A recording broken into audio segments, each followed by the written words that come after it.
સુરતમાં છેલ્લા 24 કલાકથી મેઘમહેર જોવા મળી છે, જેમાં સમગ્ર શહેરમાં 2 થી 4 ઇંચ જેટલો વરસાદ ખાબકી ગયો છે. તો આગામી 3 દિવસ સુધી હજુ હળવાથી મધ્યમ વરસાદ પડવાની આગાહી કરવામાં આવી છે, જેને પગલે તંત્ર એલર્ટ થયું છે. છેલ્લા થોડા દિવસોથી ધીમી ધારે વરસી રહેલા વરસાદનું સ્વરૂપ બદલાયું હતું અને વરસાદે ઉત્તર બાદ મધ્ય ગુજરાતને ગમરોળ્યા બાદ સુરતમાં છેલ્લા 24 કલાકમાં ભારે વરસાદ પડ્યો હતો.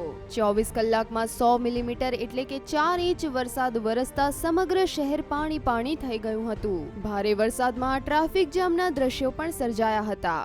તો હજુ આગામી 3 દિવસ સુધી દક્ષિણ ગુજરાતમાં હળવાથી મધ્યમ વરસાદ પડી શકવાની આગાહી હવામાન વિભાગ દ્વારા કરવામાં આવી છે.